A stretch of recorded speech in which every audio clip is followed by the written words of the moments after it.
Assalamualaikum warahmatullahi wabarakatuh. Saya Syarif Muhammad Daniel bin saya Rosli. Saya akan menceritakan serba sedikit tentang signifikan zaman Uthmaniyah di Palestin. Pengenalannya, Palestin ialah sebuah negara di Asia Barat yang meliputi wilayah-wilayah Palestin, iaitu tebing barat, gunting Gaza dan Palestin yang diduduki atau penentang Yahudi Zionis Israel, dan sebahagian takrif meliputi juga bahagian barat Jordan. Nama Palestin digunakan oleh penulis Yunani kuno dan ia digunakan sebagai wilayah Syria Palestin di bawah Empayar Rom. Palestin Prima di bawah Empayar Bizantin dan daerah Filastin di bawah pemerintahan Islam.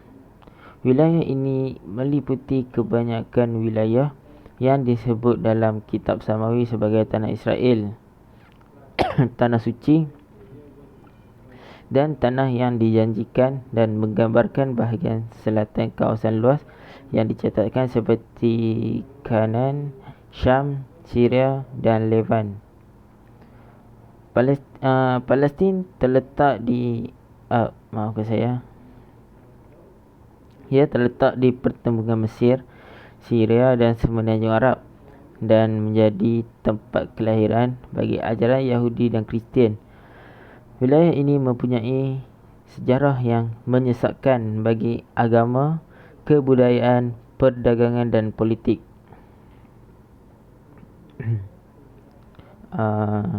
Ia dikawal oleh banyak pemerintahan, termasuklah Mesir Purba, Kanan, Bani Israel dan Yahuda, Assyria, Babilonia, Yunani Purba, Kerajaan Hashmonaim Yahudi, Rom dan lain-lain. Seterusnya kita lihat kepada sejarah Palestin.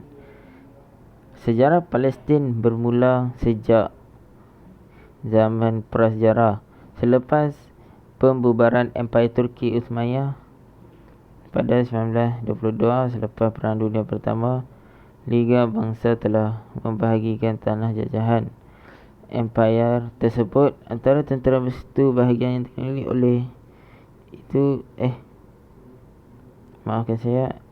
Liga Bangsa yang telah membahagikan tanah jajahan Empayar tersebut antaranya ialah tentera bersekutu. Bahagian yang dikenali sebagai Israel, Jordan tebing barat dan jalur Gaza hari ini diserahkan kepada pihak British sebagai mandat British Palestin. Pada tahun 1948, negara Israel diisytiharkan merdeka dan menduduki tanah di bekas mandat British yang dibagikan kepada negara Yahudi di bawah rancangan pemecahan bahagian PBB 1947. Ia tidak termasuk tebing barat. Seterusnya, cetusan Perang Arab Israel 1948 pula mengubah lagi sepadan Tanah Suci itu. Berikutan perang itu, jaluran Gaza diilhakkan oleh Mesir, manakala tebing barat diilhakkan oleh Jordan. Perjanjian ini mencatatkan gencatan senjata 1949 yang dimeterai oleh Israel dan negara-negara Arab menentukan sempadan antara Israel, jaluran Gaza dan tebing barat.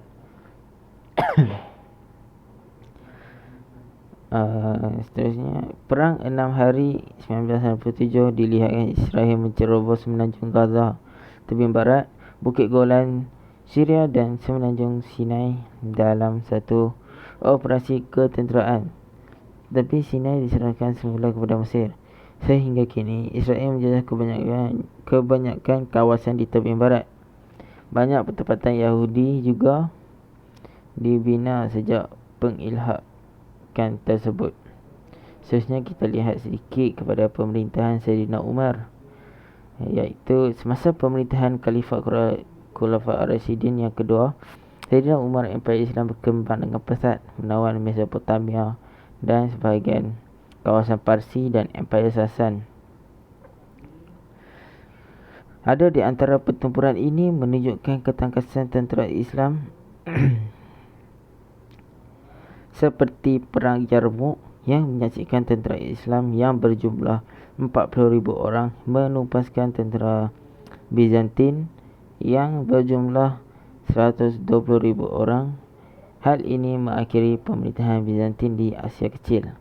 Pada tahun 637, selepas pengepungan Baitul Maqdis yang agak lama, tentera Islam berjaya menakluk semula kota tersebut.